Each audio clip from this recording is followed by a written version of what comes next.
are more likely to err on the side of convicting. And so, yes, the death qualification process has been shown to lead to more conviction-prone juries. So in that respect, I would submit that it does make a difference at guilt phase and not just at penalty phase. If there are no further questions there, I would move on to the severance issue.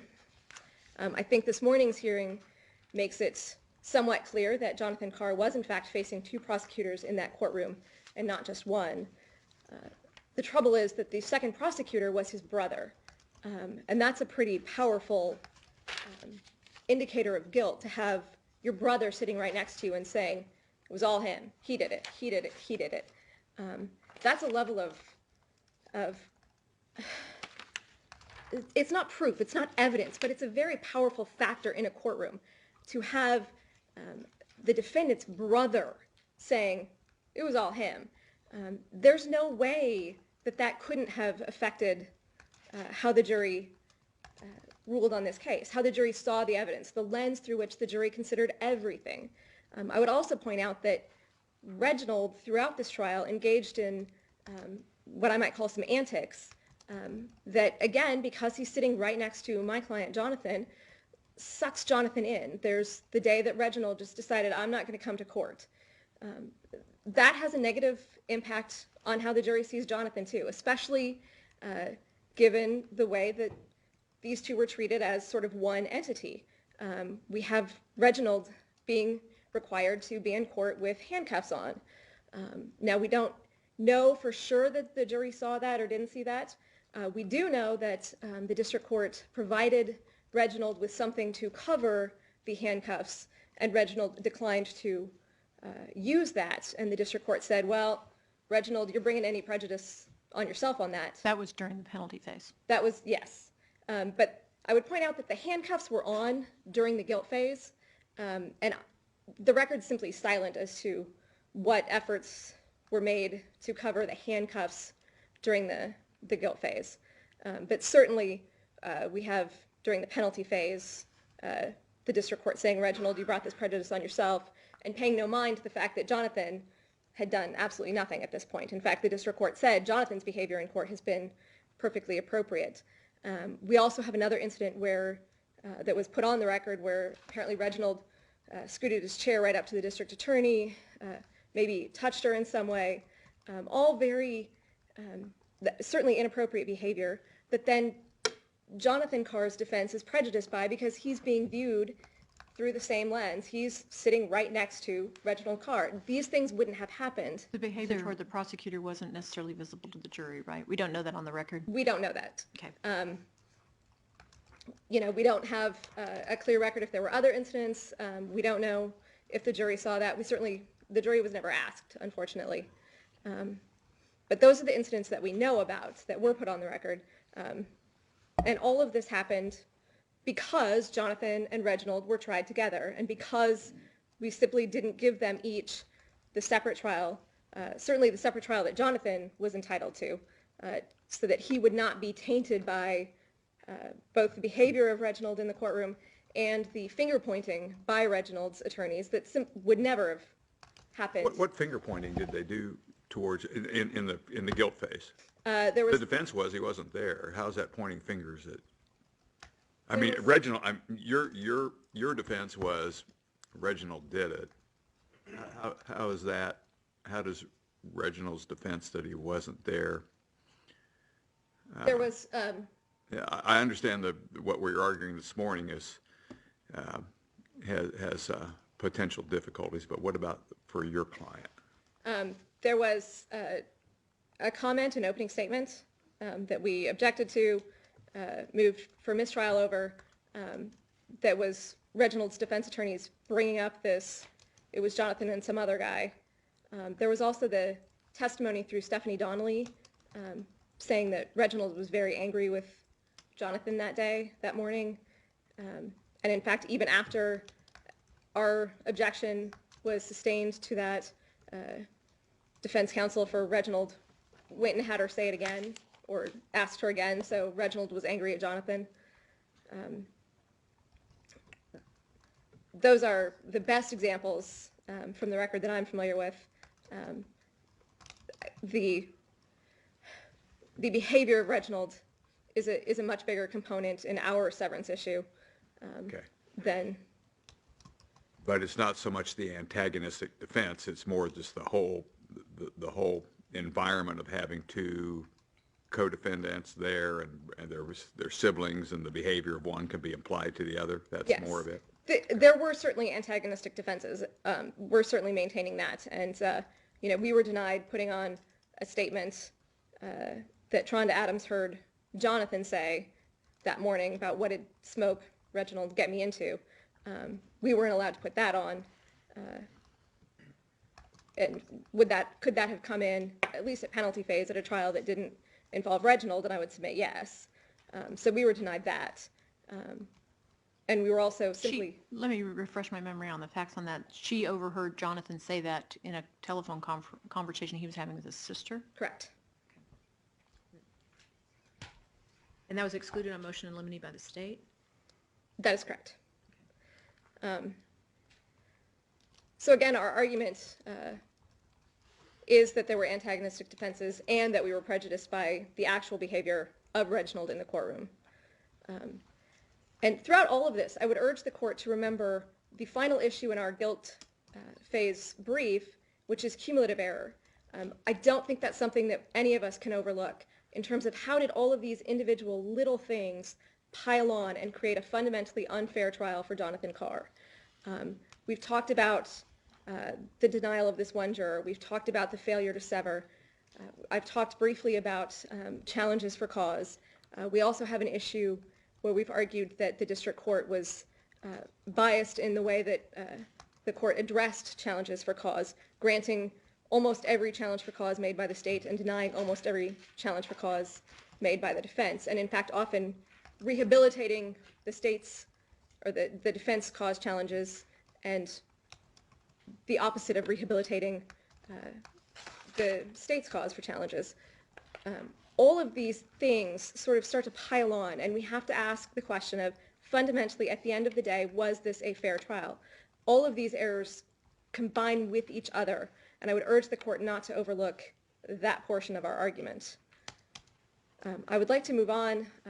I know Justice Beyer had expressed an interest in the aiding and abetting instructional issues, and we've raised... Counsel, before you do that, can you address the related issue of the amount of evidence against your client if you're raising this cumulative error? I think actually the aiding and abetting instructional problems go to the level of evidence, actually. As certainly as far as the capital murder counts go, the evidence is really, there's no fair inference from this evidence that there was anything other than one shooter. If you look at all the shots came from one gun. And if you look at the trajectory of the bullets, they all originated from the same spot. It went 1, 2, 3, 4, 5. The idea that the gun was being passed back and forth simply doesn't match up to the physical evidence, the fact that there wasn't much gap between the gunshots. There was one shooter. And the evidence is clear that But that's an argument from the evidence, what you just said. That's not the evidence. The person who talked about the trajectory didn't say firmly only could be one shooter. We don't have that positive statement from a witness, do we? I don't know that we need that, though. We have... I understand you can argue inferences, but we don't have an expert on the stand saying this is a one-shooter deal. No, but no expert would be able to say that. But it would involve, in this case, I take a shot, okay, now I step back and let you take the gun, and you take the next shot, and then you step back and I step back into that place. The trajectory does show the likelihood is that they all came from the same position. Okay. So no, from my view of the evidence, there really isn't a reasonable inference that there was anything other than one shooter. We know that it was all the same gun. We know it was not the gun that the eyewitness saw Jonathan with. Jonathan had the silver gun. The murder weapon was the black gun. So we have a situation where one person is the shooter and one person is not. This gets us into the aiding and abetting, and as far as the great weight of evidence towards capital murder, my position would be that we don't have clear finding by the jury that my client, Jonathan Carr, separately premeditated and intended these killings. And that's a necessary component. We don't have certainty that the jury made that finding. They were certainly instructed that they could find him guilty of crimes that were reasonably foreseeable, not even as a probable consequence of the crimes that were agreed to, just reasonably foreseeable. And that, as we know from Overstreet, Englehart, that instruction is incorrect as relates to premeditated murder. Certainly, if that's true for first-degree murder, it has to be true for capital murder. And that gets us to the position where we don't know. We don't have overwhelming evidence to declare any of these errors harmless based on the idea that it's clear that a jury would have found Jonathan Carr guilty of premeditated intentional murder had they been correctly instructed that that was the finding they had to make. Well, the evidence of premeditation goes further than just the actual shooting itself. The evidence of premeditation starts way back when they're putting them into the vehicles, they're separating them, they have a very calculated plan, the evidence is that they're both involved. There's all kinds of evidence that points towards premeditation beginning at the house and going all the way there, and you're just focusing on the shooting itself. Well, And speaking of the shooting itself, address the fact that there is at least was time for whoever wasn't the shooter to object between shots and to try to stop it, as opposed to assisting by standing back and being silent. well, of course, standing back and remaining silent isn't the same as specific premeditation. Mere presence is not sufficient. As far as all of the activities before, I would point out the Schreiber incident where the person was taken out into a field to be left there, and tires shot out so that he couldn't get back to call for help in time to catch these people. This is consistent with that, potentially. But the eyewitness here testified that when she was first taken out in the vehicle, they hid themselves, the driver hid himself, didn't want her to look at him, but she noticed specifically that when they were driving to the field, they didn't seem to care if their identity was known, or he didn't seem to care. And that was the difference between that and the Schreiber incident, where he was not allowed to see his attacker. Except, of course, Schreiber was able to see Reginald Carr. I don't recall any claim that Reginald was truly concealing his face when he walked up to the car initially. But I would also suggest that perhaps having... What about the fact that there seems to be a plan between the two of them to separate these individuals and put the men in the trunk, put the women in the back of the car, drive out there, have them kneel on the ground, shoot them execution style? Isn't that all evidence of premeditation and aiding and abetting, even though it's not the actual shooting?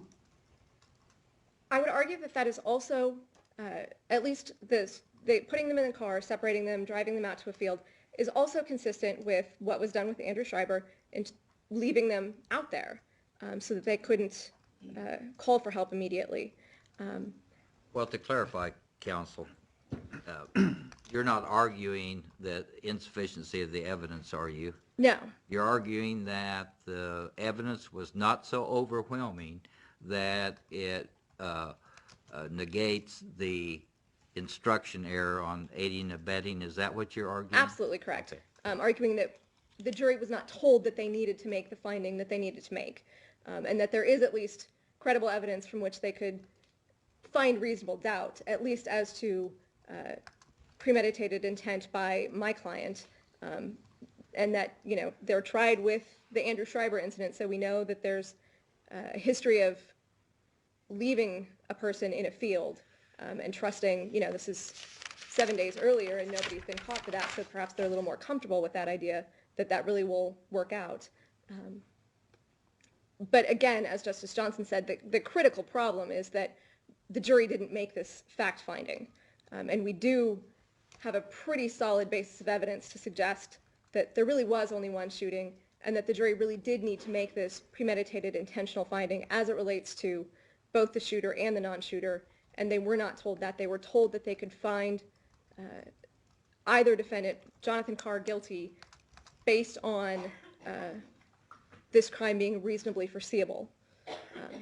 And I think clearly many of us would say it could be reasonably foreseeable that you have guns and engage in some of these behaviors, that a shooting is a reasonably foreseeable consequence at the end of the day. But that's separate from the jury having to find that Jonathan Carr himself formed the premeditated intent. This argument isn't specific to your client, is it? I think it's You may better be the for only my one- client. You may be the only one who made it, but it's not specific. I would always argue that the reasonably foreseeable instruction is incorrect As as to relates both to defendants. any premeditated intentional killing. The facts of this specific case show that the gun that was the murder weapon was not in Jonathan Carr's hands. So on a factual level, I think it's much stronger for Jonathan in this case. Just because of the gun, who had possession of which gun? Correct.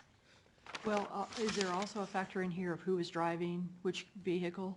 Yes, that also plays into it, Jonathan, go ahead and give me the facts of that. that Jonathan was in the truck and Reginald was in the other car. The truck went first, didn't it, to the field? Yes, but it was the individual in the car who got the men out of the trunk and had them kneel down. That's always been my interpretation of that testimony anyway. If there are no other questions on that issue, I would like to briefly discuss the venue issue. Obviously those issues don't have a great track record at this court, but I would submit if this is not the case where a change of venue should have been granted, where a district court abused its discretion in failing to grant it, then there never will. What in your mind does it take pre-voir dire, pre-jury selection to meet the presumed prejudice? Is there some kind of magic number that we should be looking at when we get these? We had a same kind of scenario last week in a case involving a rural area. This is an urban area, but the same questions came up regarding the same kind of scientific evidence. I don't know that there can ever be a magic formula to decide this is the case, these numbers are the right numbers. We have, from the survey that Lisa Dahl did, we have 96% media saturation in Wichita versus a significantly lower number in the comparative study done in Wyandotte County. We have 75% fixed opinion of guilt in that survey versus I think it's 20% in Wyandotte County in that study. And I think the jury questionnaires that came through bear that out, that media saturation in Wichita was extreme, that Sedgwick County had a hard time walking down the street and finding people who didn't know about this case. Maybe that was a little easier than walking down the street and finding somebody who didn't have a fixed opinion of guilt, but those opinions were pretty well established through this study that Lisa Dahl did, and it was corroborated by the jury questionnaires and the jury selection process. How do you get around nearly every jurisdiction in terms of determining actual prejudice based on pretrial publicity, bases that on voir dire and bases that on questioning jurors? And in this case, there was no finding of actual prejudice based on seating a fair and impartial jury. How do you get around it? That is the test, and that is the way that to validate the scientific evidence. Well, again, this is where I would point the court back to some of the other issues that we've raised about jury selection. That it's easy for a district court at the end of the day to say we have a fair and impartial jury when that district court is the one making all the decisions, and that district court is denying almost every single cause challenge that the defense makes and granting almost every single cause challenge that the state makes. It's a little different question, but go Well, ahead. it folds into the same point. We have multiple cause challenges that we've raised on direct appeal that we feel the district court was incorrect on. And so if we already are at a point where the district court is not properly seeing biased jurors and not striking them from the jury panel, for that district court to then go on and say, well, clearly we have a fair and impartial jury, it's a self-fulfilling prophecy. The district courts...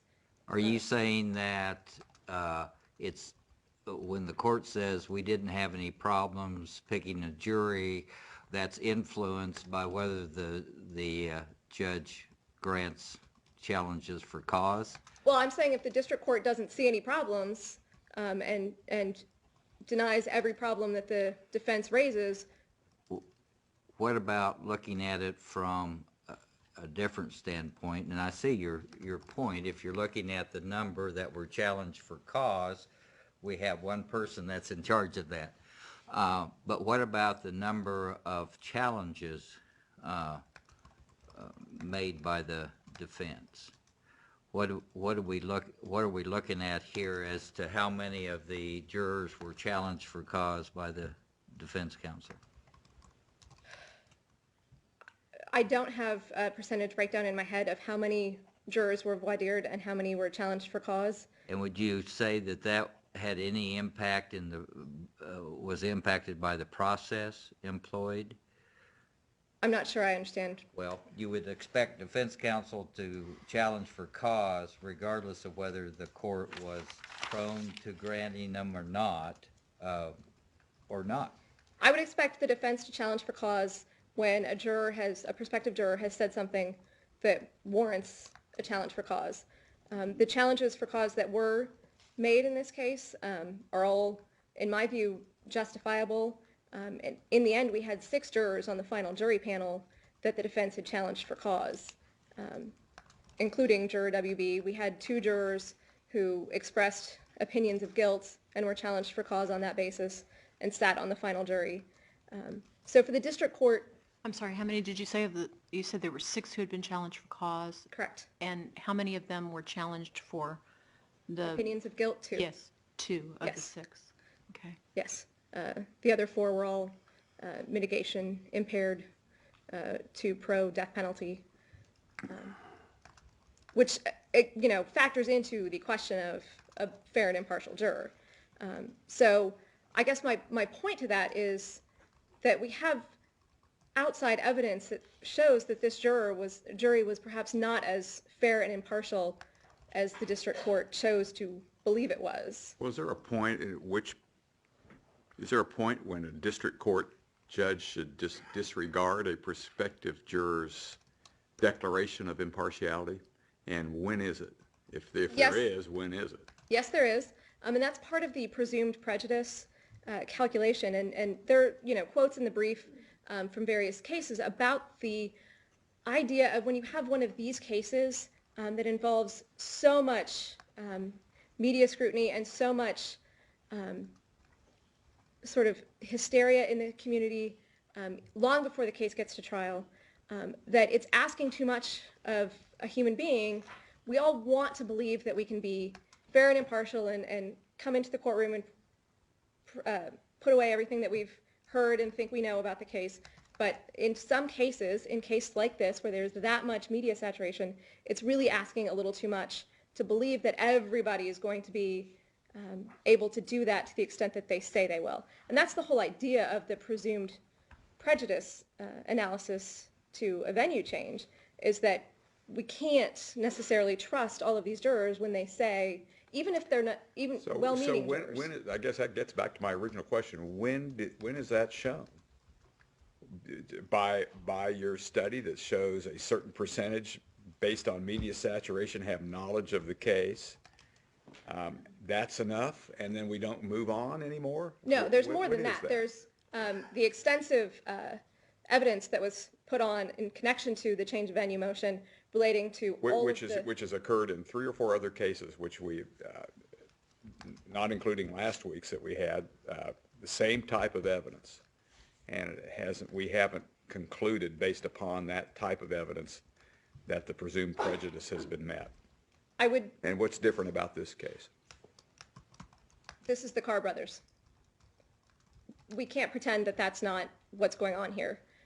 This is a different case than I think one that the state of Kansas has seen in decades, in terms of the level of media scrutiny, in terms of the level of national attention that this case got as compared to any other, the level of focus in Wichita on this case.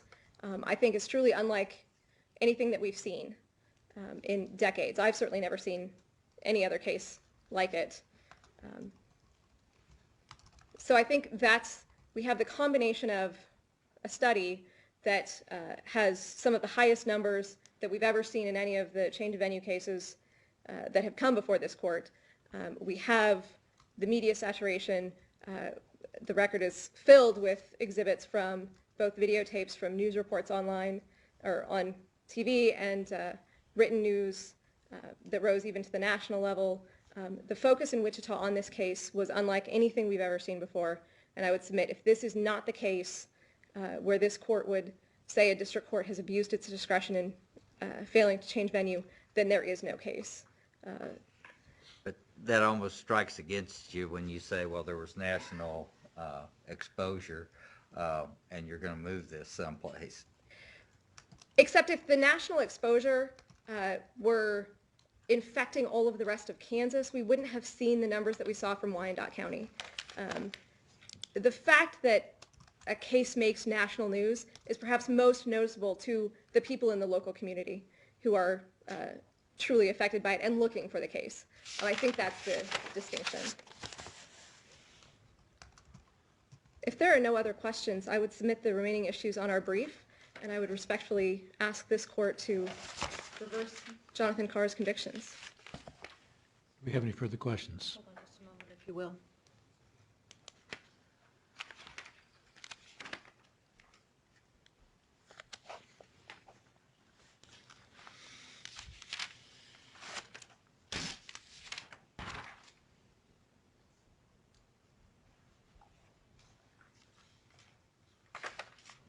Okay, thanks. Thank you. Any further questions? All right, thank you, counsel.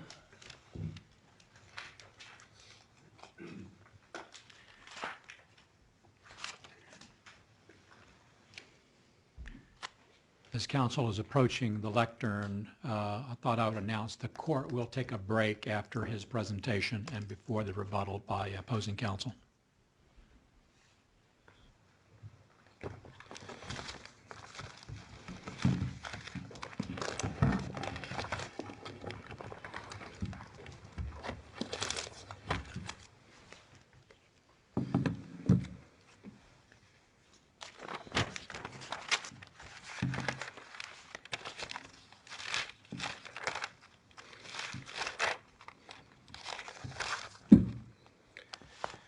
May it please the court, David Loudon, Assistant District Attorney for the state. I'd like to spend my time, if I might, just addressing some of the issues that were raised during counsel's argument. I too would submit the rest of the issues on the brief to the extent there are no questions from this court.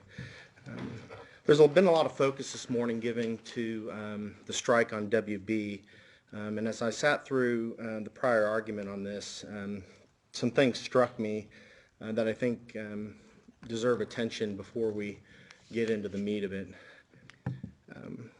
Under Batson and McCollum, there's a three-part test, obviously. What concerns me is I think there was some misstatements or suggestions regarding what that test requires. The first step, obviously, is the prima facie showing by the person opposing the strike. The next one is the requirement. And what was that here? That here was what the law requires on the prima facie showing. It's not much, Your Honor. The law states, federal law states, that the state need only indicate whether the prospective juror is a member of a cognizable racial group, and that he was the focus of the strike. Well, everyone would be a member of a racial? A minority group, Your Honor. And this person was undeniably black, and he was undeniably the focus of a strike. And it That doesn't- meets the prima facie challenge. And it doesn't matter what the defendant's ethnicity is? It doesn't, Your Honor, simply because under McCollum, they recognize that you need not share or have opposing races in order to do the strike. What would be suggested by that notion is that we could never challenge successfully, for instance, a black-on-black strike. We're not here today to determine the believability of the state's reason on that prima facie showing, at least initially. And we're not here to decide the believability of the second step either, are we? Not, well, I'd have to clarify, Your Honor, but per se, no. What is required is that there were race-neutral reasons. There was something that Justice Biles was referring to concerning whether the antagonistic why not would be a race neutral thing, yes or no. And I would tend to focus on, look, is it race neutral? Yes. Whether the court believes that is a separate question. Who has the burden to show that? That would be the state. The blending of the second and third steps, as is suggested by counsel. It's not the believability, it's whether it's pretextual. Whether it's hiding a discriminatory purpose. Well, sure, and I think there's a credibility finding of that. I mean, certainly you can't suggest that the defendant could openly, if he gives a reason and he says that I'm striking him because he's black, I mean, that's obvious and that would never fly. So there is a certain component in any reasons that are given in light of everything that's happened in the record as to whether the state or the person who's opposing the strike has met its burden. I don't think we can absolutely say, well, for instance, there's some discussion about what the court sees, if it's a sigh or a slumping down or something, as Justice Rosen, I think you pointed out, and I'm sure you've experienced this, is where the state gives a reason, I didn't like his body mannerisms. And this court is often loath to believe that because the record sometimes doesn't reflect it. But there are times in the record where the court would say, yes, I saw that. And, if it goes, and I don't think there's any quibble with affirming the court's decision if you believe something like that. The problem we have here is we don't know, right? So do we just assume that the court made the necessary conclusions to support? Well, interestingly enough, it was that question from you that bothered me. That was one of the things that bothered me as I listened to the other argument. The standard of review here is abuse of discretion, and there's good reason for that.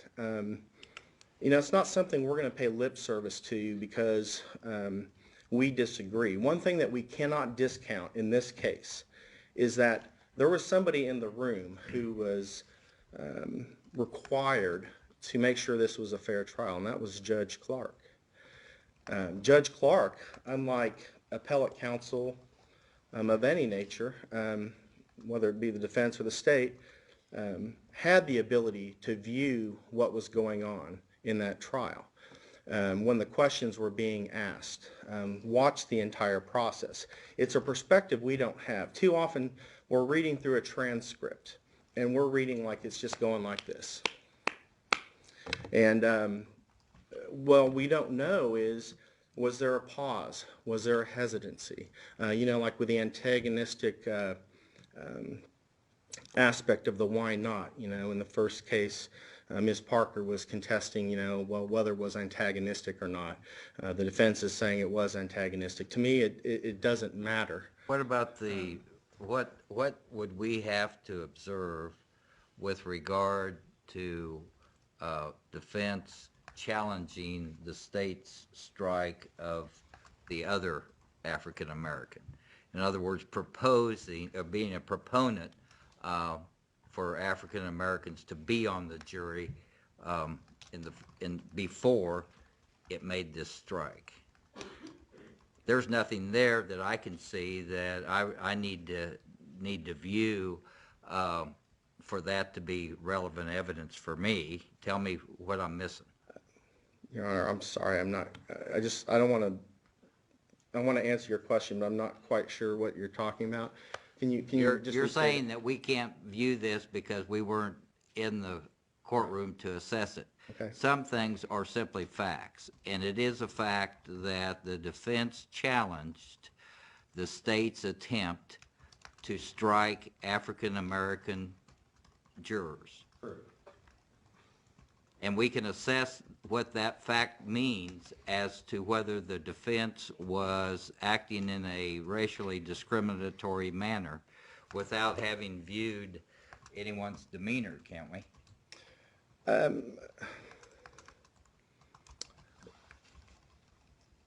No, I don't think so, Your Honor. Again, that was another thing that the fact that we are talking about it and indicating and recognizing that there can be two sides to this situation is an indication to me that this court cannot stand in the shoes of the only court that viewed the entire process. Is it your view then that that a court's decision on a peremptory challenge when challenged for Batson is not reviewable on appeal? That's not our law. It's not, and I'm not suggesting that at all. So, we know we can review it. I mean, so you can't just say Absolutely. it's the appellate court is trumped because we weren't there. We get to review this. Right. Use of discretion. So what we have are, I think, 3 or 4 sentences from the district court that we can review for abuse of discretion. True. And the only thing he says is, well, I just don't, he says this cuts both ways, and I find the reasons stated, which were the reasons stated by the defense, might be supported under a certain interpretation, but they are not adequate under the law. Now, I know what the law is, and I can apply the law to what the defense counsel said.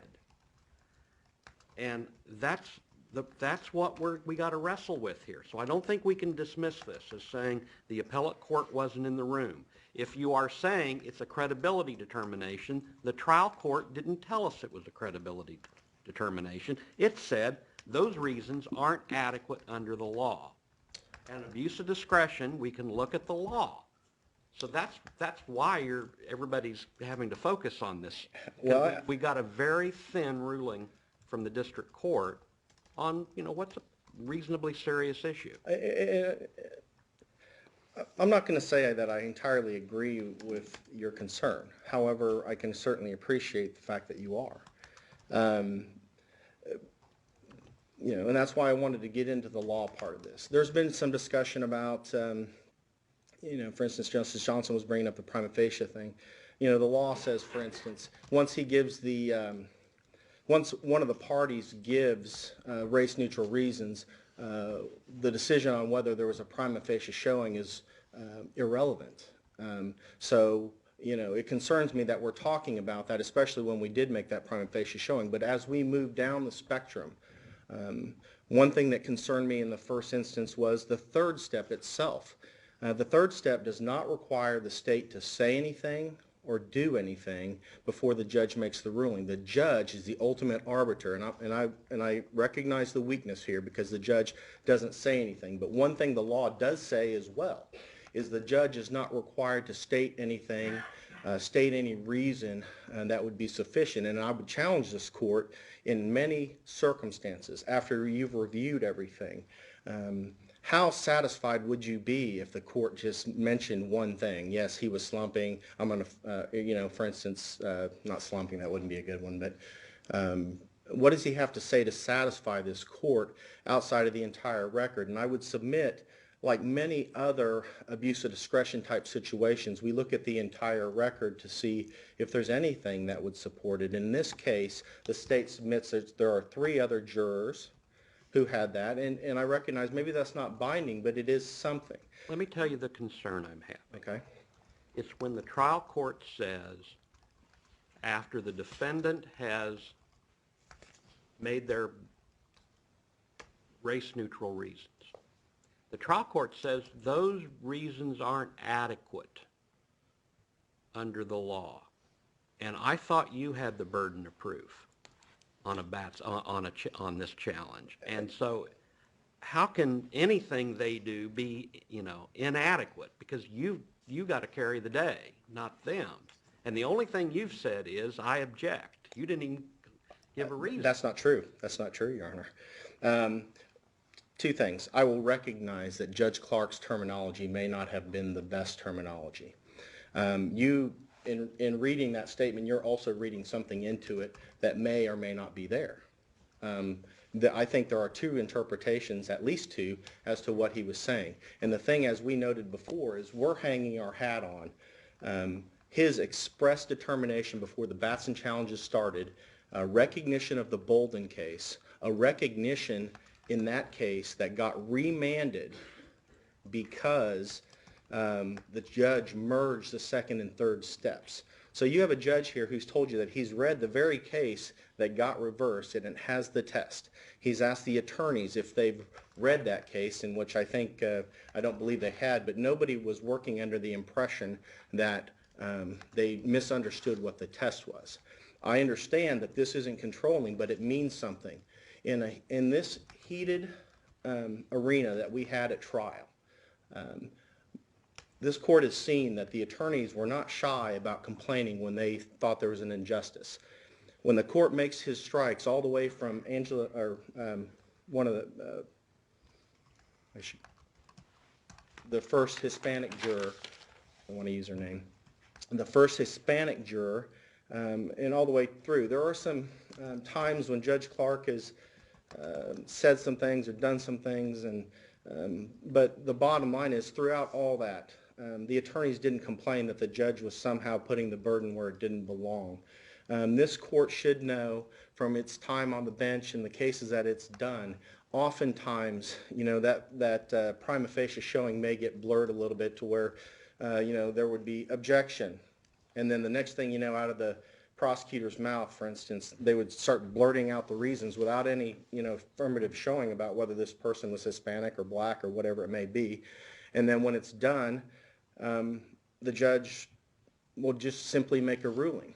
The fact that it's difficult to make a ruling is not an indication that the court somehow abuses discretion when there was no requirement whatsoever that it specify every reason used. And so that's why I say when we look at the record, this record isn't devoid of reasons for why the judge would do that. We've provided this court in our brief with those reasons, which include, and I don't think you can ignore this simply because it was used as a prima facie reason, and that was there are 2 blacks left on the jury, and they're trying to strike one of them. Okay, that was enough to trigger an inquiry by the court. Okay, if that's all we had, along with everything else the judge saw, that is enough for the court to say the state has met its burden of making this strike. But is that what the judge said? That's the problem I have. When he says that the reason the defendants gave wasn't sufficient under the law, what is he saying? Was he saying that it was pretextual, which would be a fact determination, not a determination based on what the law is? Well, I suppose, Your Honor, I mean, we could put that context into any other abuse of discretion situation.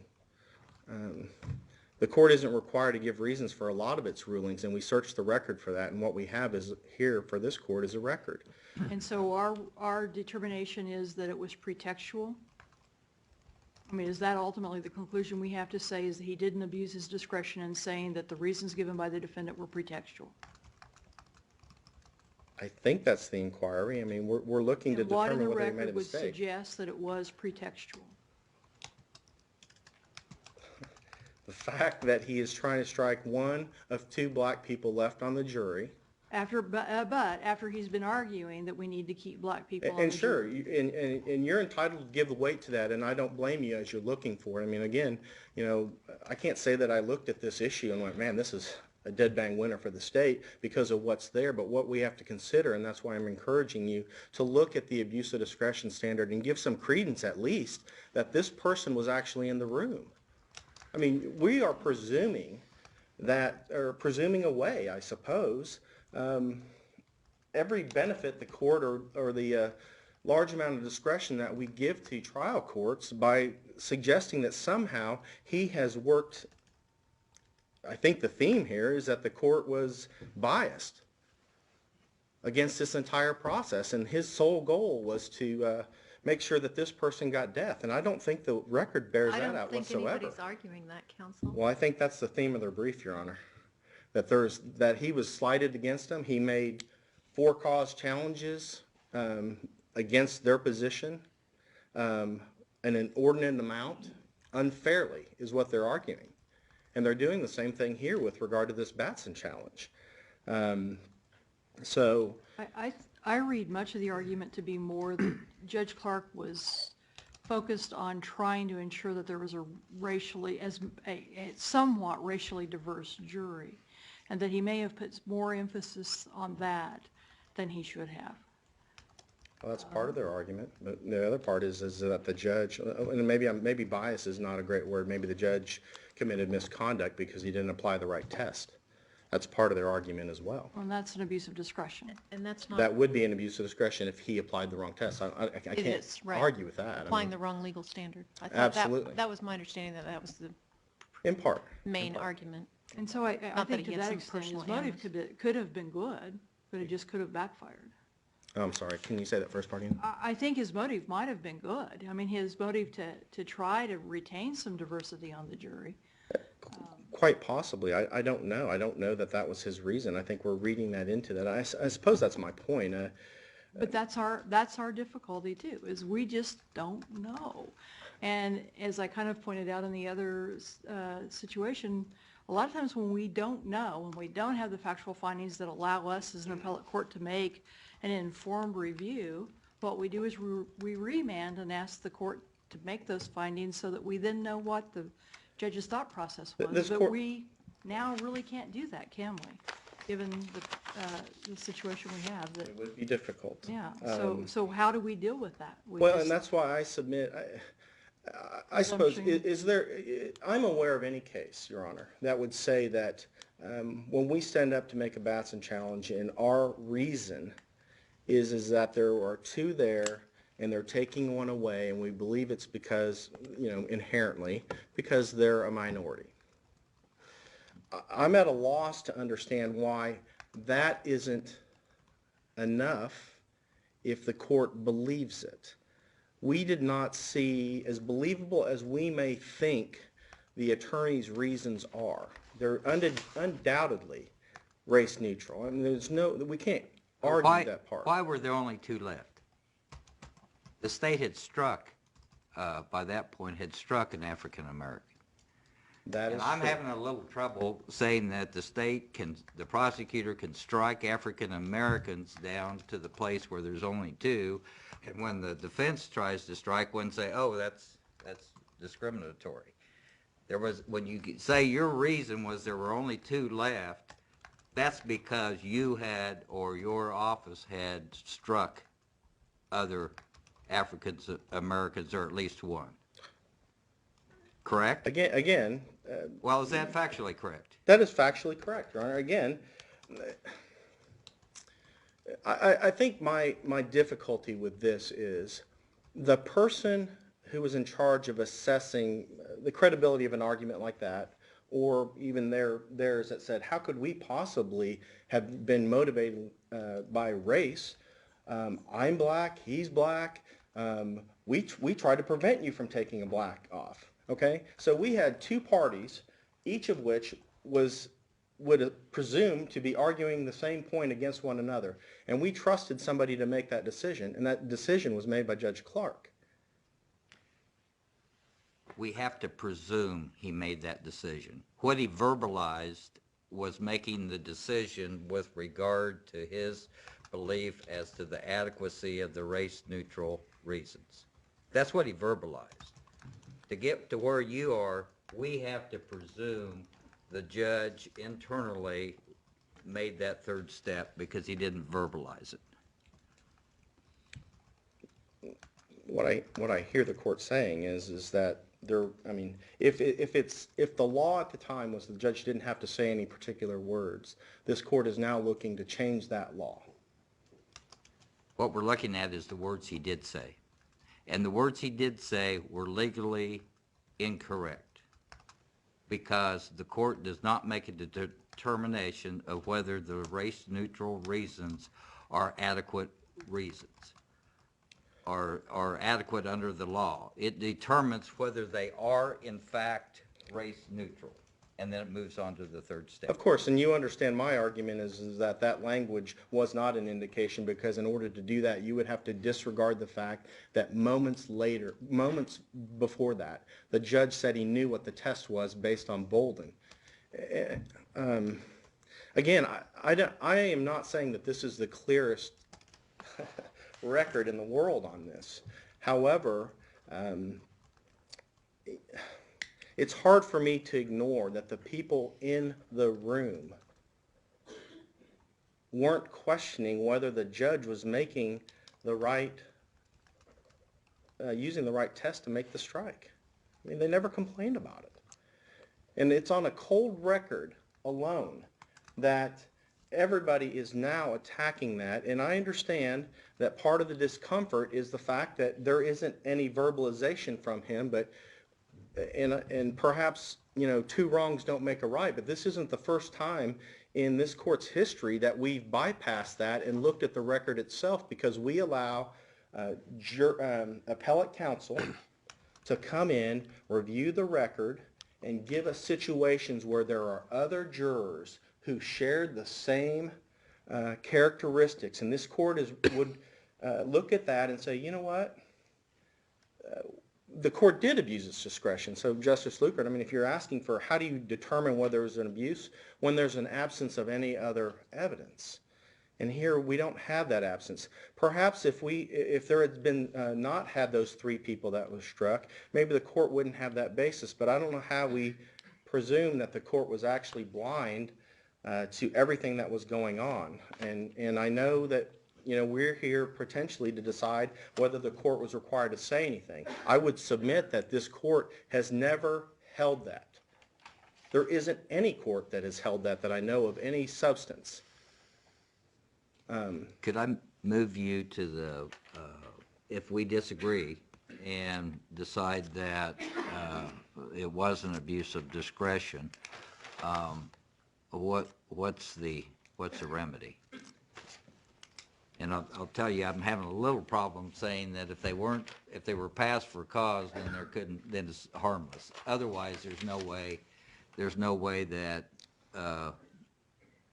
we could ever enforce the right to peremptories. Is this related to the question that Justice Rosen was asking?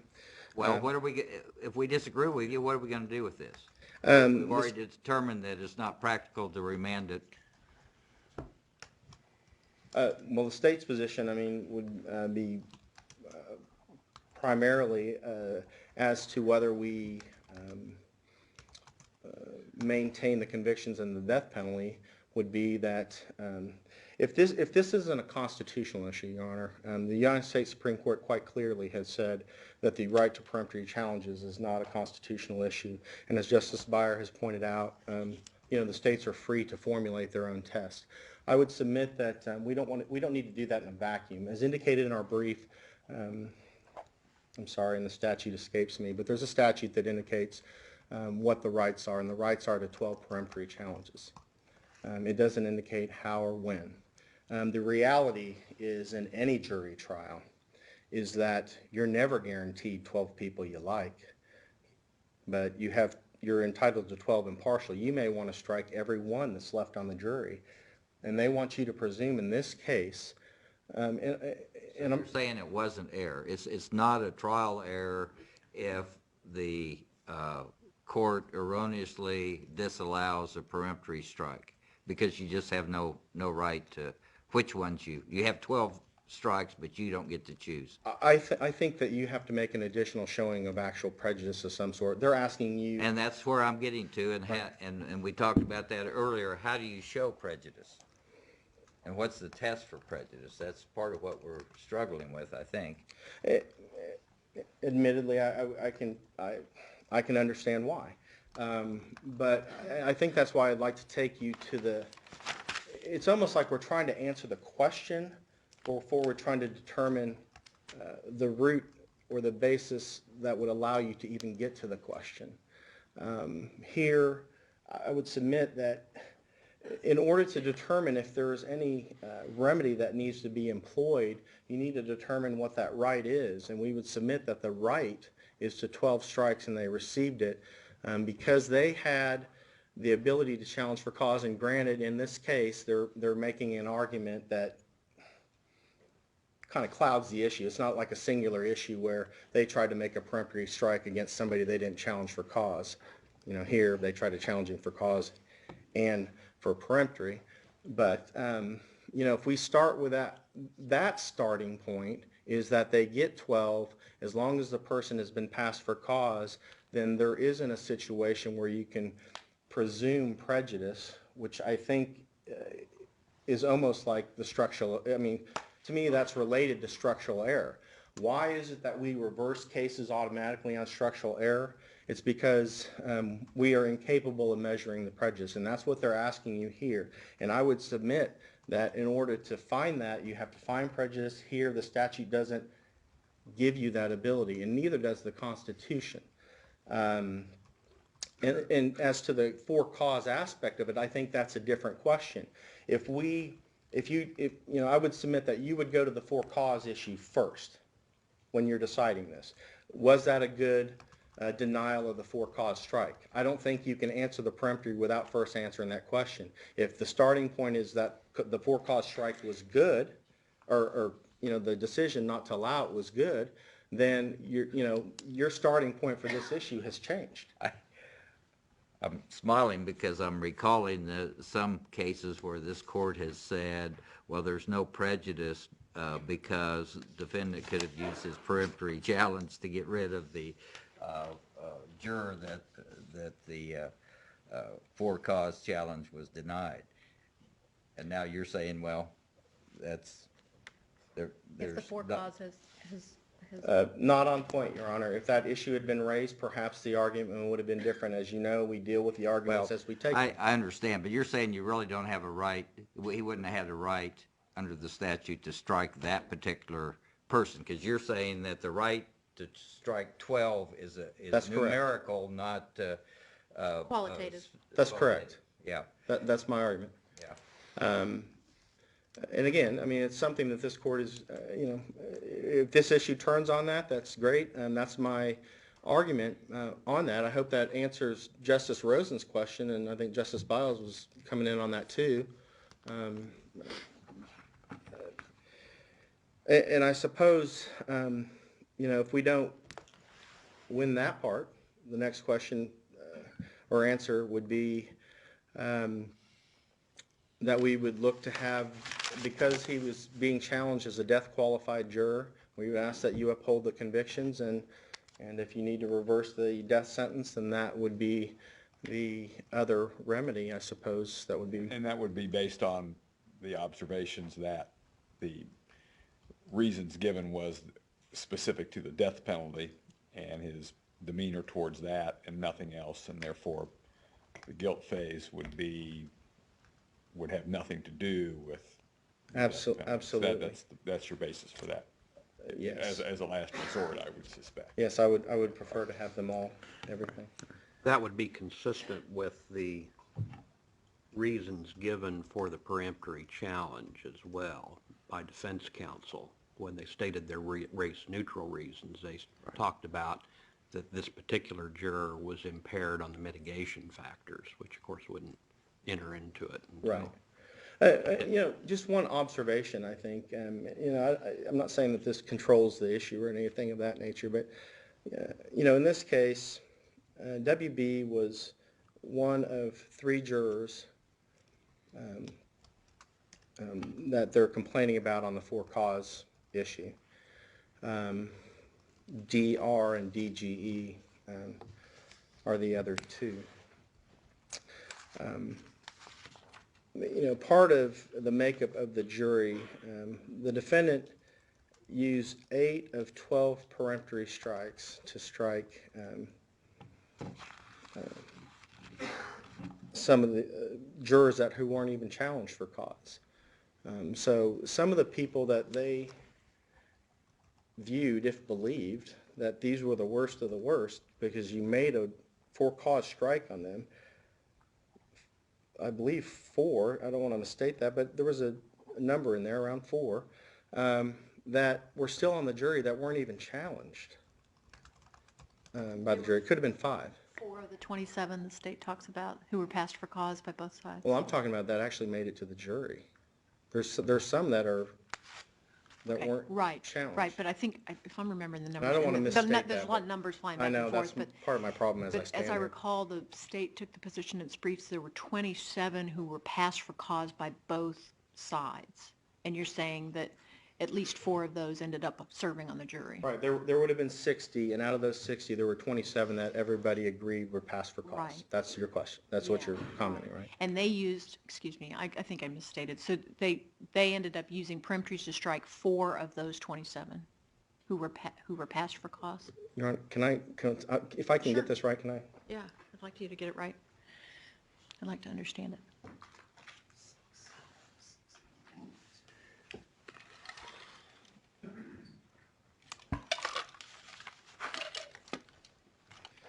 I believe our assertion on that, Your Honor, is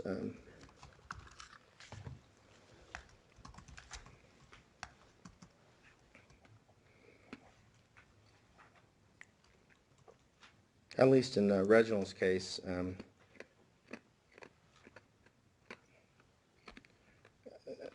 page 230 of Reginald's brief, it says, as to defendant's argument that 3 of the 4 jurors at issue remained on the panel because he was required to use peremptory challenges to remove other jurors who should have been removed for cause, Reginald discusses the use of 8 of his 12 peremptory challenges and 5 of Jonathan's 12 peremptory challenges. No mention is made of why Reginald did not use his other 4 peremptory challenges on the jurors in question, and I think there's, that would mean that there were 7. Okay, thank you. But again, that doesn't necessarily control the issue, but, this strike on WB as well was, it was the 12th strike. So there were 11 more people, you can either read it into it or not read it into it, but there are 11 more people they chose to strike for some other reason that seemed to be more important to them. That's not true. When you're going through your strikes, you leave the ones to the end that you think the state might possibly strike. That would be one way to look at it, and I'm not, like I said, I'm not saying that my version's correct, but that's one way we can look at it as we argue about this. Obviously, we're at a point where we're discussing this and having some differences of opinion, but to me, that this comes down to the abuse of discretion standard. I want to change subjects Thank on you. you, which I'm sure you Yeah, want to do ready. at this point. Ready. I need to move you over to the Walenta killing. Okay. Really, what's the evidence against Jonathan Carr on the felony murder? On the Walenta killing, it's tied to the fact that he had the light-colored Honda-type car, which ended up being a Toyota car, was used. Jonathan and Reginald were known to be together frequently, and in fact, that night there was testimony that they were seen together. There's also evidence regarding the gun being the same gun used that they'd been in possession of, he had been in possession of at various times. When you say the same one used, you mean in the other 2 instances? In the other 2 instances. Okay. Admittedly, it's not quite as strong as it is with Reginald because we don't have the identification type, and that's subject to argument as well. Can I confirm my understanding of one fact related to this question? Okay. As I recall it, the law enforcement officer who handled the photo ID with Ms. Walenta, it was the same person who testified that she saw the car waiting and pulling away as the shooter ran away. I mean, that seemed like the only piece of evidence that actually put a second person involved. Was that car leaving as he was running toward it or running away? Anna Kelly is one of the witnesses. Are you referring to? No, actually, I'm talking about law enforcement. I thought it was Reynolds or something like that. I'm sure. Oh, Sorry, whether the name that was escapes. the only evidence tying? Yeah, that put a second perpetrator at that crime. So if we've got trouble with, if we've got Crawford trouble with the ID, do we also have Crawford trouble with that piece of evidence, putting a second person there, a second perpetrator? If that was the only evidence. I don't think the neighbor talked about that. I think it was just that Crawford. evidence also came in through Detective Landwehr, unobjected, I believe. Okay, thanks.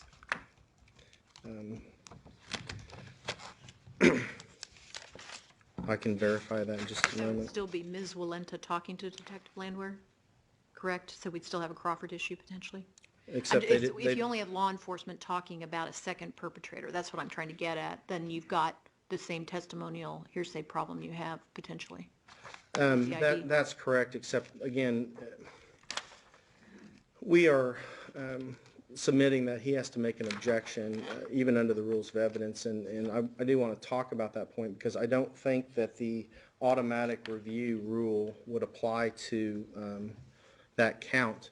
214627, the automatic review rule, quite clearly limits this more liberal review to convictions that also have the death sentence with it. So even though we have the same trial, I'm not sure how we graft this more open review rule to that felony murder itself. But the problem is you're using that incident also for some of the other charges, aren't you? You're using the two prior charges to sort of set up capital cases. Not I mean, not directly, Your Honor. Well, Not directly. let me Indirectly. let me just ask it in the abstract, where there are capital and non-capital counts in the same trial. Right. How do you divorce the use of evidence on the non-capital from the capital counts? I know the jury said, well, you have to decide each count on its own, but the evidence bleeds over. To me, it seems like that's really impossible to compartmentalize that evidence. I suppose the best answer I could give to that is the evidence of those other crimes were not used directly to convict in the capital case. It was more of a almost like chain of custody type argument. How do we know, they are tied to the gun, for instance? And to answer your question directly, I can't say that there was absolutely no purpose, but it wasn't direct evidence of that nature. If defense counsel wanted to limit that or something, I don't see how this rule, just in general, I think my opposition to the notion that this statute on liberal appeal issues negates the necessity to object when there could be some reason for it. Admittedly, in this case, I don't know what that would be, but I don't know. I hate to speculate about why an attorney who is open and liberally objected on numerous occasions, chooses not to in some other occasions. Without knowing why he didn't object, I don't know how we presume that the entry of that evidence was error. Even though we might struggle to determine at this point what that is, I don't know why on appeal that we need to jump to that conclusion. We do have other avenues to reach that in 1507. I think the limit on this new issue or unlitigated issue being raised on appeal or discussed on doesn't necessarily require this court to reach finality on any issue, but it does require this court to at least look at it and make a determination if there's a factual basis to reach the ruling itself. They can't just raise some ruling. I would submit that this court surely can appreciate that if there's an insufficient factual basis to support a legal issue, as it always has, says, look, we're not going to take this up for the first time on appeal. Creating a situational advantage to the state on any issue can't be tolerated in the name of bringing the issue up when there's other facts that could be involved. And what we have here is I don't know what those other facts are. I'm sorry, I'm not following that bit of argument, which... Okay, well, let's just Well, take... it might be. I mean, Crawford, if memory serves me correct, is a 2004 case, isn't it? Yes. And so what we have here is a trial in 2000 or 2001. I don't know that the Crawford issue would have been raised as it's so crystallized in 2004 for us from that point forward. But back then, maybe it wasn't so crystal clear about what type of evidence comes in. And that would be true. Well, I mean, I think the simplest example would be, why do we not take up every claim of ineffective assistance of counsel that's raised on appeal? It's because we don't know why counsel did what they did. Right, we need facts. We need developed in the facts, whether we do a Van Cleve or whatever it may be. And so I'm just trying to understand how this is relating to what we were talking about a moment ago. So you're saying that that's... Well, I'll tell you Okay, why. will you connect them up for me? Thank you. I'm not necessarily saying on this issue. I just launched off on a tangent regarding many of the issues in this case. That's I reassuring would to me at encourage this this court, while I have my time, to, at every point that they're trying to raise a new issue that we don't get to, I just want to be clear that I don't think that that's a reason that we launch into every issue. I think this court can make a determination as to whether there's something else lurking there and that this issue can be raised sometime in the future. Oh, I see what you're saying. Okay, With thank with you. regard to this issue in particular, though, again, my submission is that I don't know why counsel didn't object. And for this court to somehow determine that counsel erred by not objecting and that it's automatically going to take up this issue, I think that requires this court to presume that counsel made a mistake, and that determination has not been made. What is the purpose then of the statute that says we can consider unassigned error? I believe is the language. Well, for I'll try. I actually had this thought out at one point in time before I started working on both cases together. Now that's blurred, but there are times in the two briefs that an issue's been raised and we haven't objected when it's brought up for the first time on appeal. And if it's something that's clear on the record, let's take, for instance, if there's a stipulation or something that's been made and for some reason appellate counsel decides that they want to... Well, I don't really care what counsel does. The statute says the court can consider unassigned error. Okay. And so what is the purpose of that allows us to look at the record and identify errors that have not been identified? My example would remain the same, except that let's just take appellate counsel out of the mix.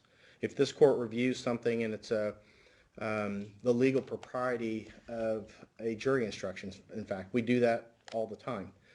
So we determine if it's clearly erroneous. If this court reviews the record and determines that there's some insufficient instruction, this court doesn't need to rely on anything else to determine that issue necessarily. It just so happens that, if that's the case and there is no dispute about the facts that would support a particular legal ruling by this court for the first time on appeal, then I don't see that would be the purpose of that statute. But I don't think that statute stands for the proposition that you can take up every issue and make a ruling on that issue. I mean, that doesn't make any sense to me when the factual basis isn't established. And we may disagree that in this case, regarding the failure to object, maybe, you may find that there isn't any basis he could possibly have. I would just submit my argument is that there's no basis to make that ruling. Mr. Loudon? Yes, ma'am. This morning, we visited with your colleague from the DA's office about the charges on which the defendants have said there was a legal insufficiency. The rape charges as to the victim men. The cause. Right, and the cause? The cause elements causing so-and-so. Yes, we talked about those three charges that had to do with the men as victims of rape. Okay. And we also talked about the digital penetration count. And Ms. Parker and Justice Johnson had a fairly extended colloquy on that. I just wanted to give you an opportunity to address those issues if you wanted to. How are those charges legally sufficient? And if I recall the conversation correctly, and it seemed like maybe Justice Johnson didn't get an answer to his question. Is that correct, Your Honor? I just wanted to give you another opportunity to If talk I'm about thinking about the same one. the innocent agent Where the innocent discussion. agent could be a victim, Innocent is that right? agent. Right, right. Who's the innocent agent? Let's start there. Let's start at the building blocks. In the rape situation, where there's a male victim, and he is the victim because that's clearly identified, I think, in the charge. Is that person also the innocent agent, or is the female the innocent agent? I'm just trying to understand. I'm not trying to obstruct or skirt this. Are we presuming?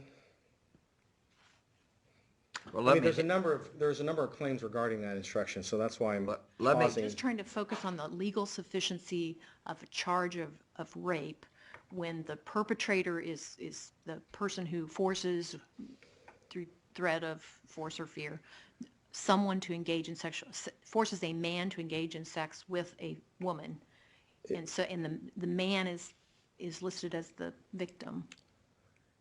Okay, well, It's important, are we going off the instructions that were given? Is that the Well, actually, I was baseline? talking about the charges, the way the charge is constructed. Maybe you can help out Yeah, here. the In the defendant complaint. is charged with raping a male, okay? That's what it says. The defendant, who is a male, is charged with raping a male. Okay. I mean, that's what it says. Okay, and we were trying to figure out how that can happen. And the argument in the brief was, the doctrine of innocent agent. And the complaint says that the male committed an act of sexual intercourse with the female. That's what it says, is the basis of the charge. And so the innocent agent doctrine says the defendant can only be guilty under that doctrine if the defendant's acts would make that defendant a principal if he had done the acts. Okay? And so how I can see that if it's charged that the defendant raped the female, utilizing or forcing the male, but I don't understand how that results in a rape of the male, the way it's worded. And your question to me is a pure sufficiency question. It's a legal question. How can this defendant be legally charged with raping this male under the way it's worded? Using the male to rape himself, basically is what it says. Well, first of all, I think that you're focusing on only part of what was charged, because the other part of that charge would be whoever that male is was forced to have intercourse without consent under force or fear. You're making an argument based on the construction of the sentence itself, and I'm not saying that because basically you're saying the charge is that Jonathan caused male to have intercourse with female, right? And you would not be asking me this question if it said Jonathan caused female to have intercourse with this male. I'd have a different question. Yeah, but that's the root of your issue. I would submit, Your Honor, that I don't know that there's a distinction when the entire document is looked at between the two ways that you say. You know, it's clear through the consent or force or fear aspect that he is the victim. Whether he's in the first position or the second position in the cause aspect of that, he still remains part of the sexual intercourse. Whether he's the victim or the innocent agent, he is caused to do this. Is he both? I mean, that's what I was trying to figure out. Can the innocent agent be the victim too?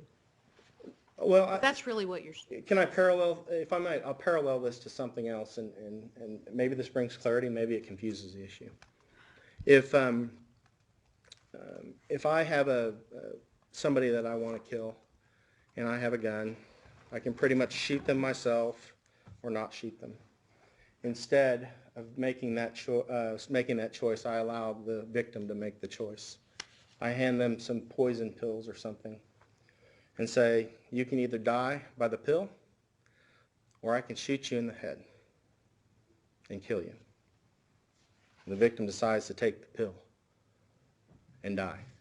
In that instance, innocent agent and victim. Okay. Why is this any different? I don't know. And again, I don't know that that would be Is it my... the definition of rape that makes it different? You know, quite frankly, I think part of the... Again, maybe that's it why I was doesn't. asking so many questions to start with. Yeah. This is charged in a way that we are not accustomed to seeing with the cause language. And part of my argument on that, and that's why I don't agree that we necessarily charge male as the innocent agent in the construction of the sentence itself. But I'm also saying I don't know that it matters based upon the murder theory there. My second question, if you're using the female as the innocent agent, how do you get around the Doyen case that says that I think that's the case, that said that in order to apply that principle, the defendant would have had to be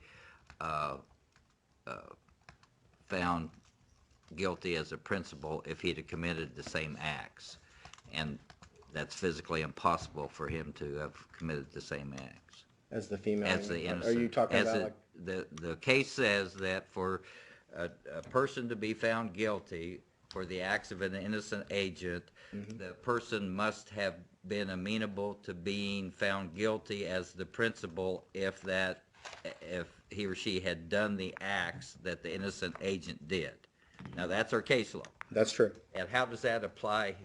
How do you factor that into this scenario? Part of the reason we have it a little different is that we have males and we have females, and rape is defined in terms of the female anatomy. Right, so your question goes to how can the defendant who has a penis put himself in the place of the woman who has the vagina, is what you're asking. Under our law, I mean...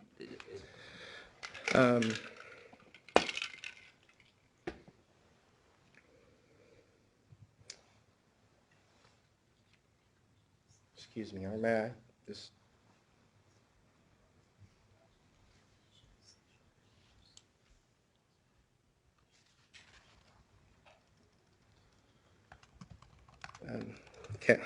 Thank you, Your Honor. Counsel's reminded me, I mean, the definition of sexual intercourse it's the penetration of a female sex organ by any object or whatnot. I think from a technical standpoint, I mean, I don't have an answer to your scenario because obviously the anatomical differences I can't account for between the two, but... Well, and we have the rule of lenity, and we have the rule of vagueness, that a person needs to be given fair warning of what's criminal conduct.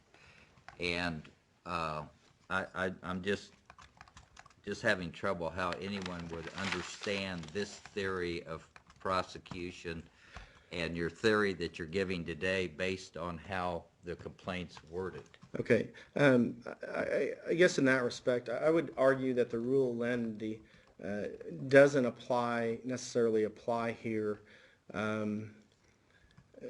because we're not looking at, for instance, a construction of statute or something. I think the actions of the parties up to this point in time indicate I think we there was have no to, confusion regarding how this was going to be. They just didn't agree with that it was a crime. I think we need to construe the rape statute to see if the conduct that you're alleging would fit within that definition of the crime, just like we would have to construe the murder statute to determine whether aiding and abetting a suicide in your scenario was also murder.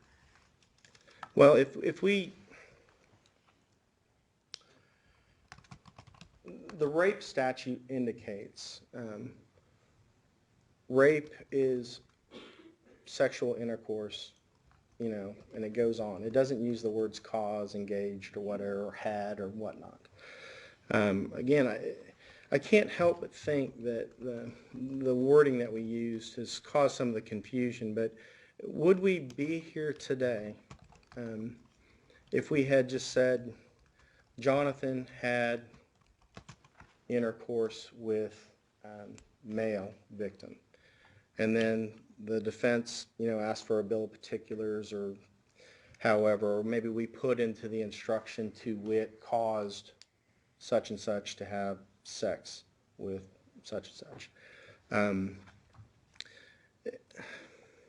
And again, that's why I'm asking, if this is going to the sufficiency of the cause issue, if we can assert in a rape whether one person be caused to have another intercourse with somebody else, my discussion is completely different, and I guess that's the source of my confusion, and I'm standing for you. I'm not trying to avoid your question. I would very much like to answer that question.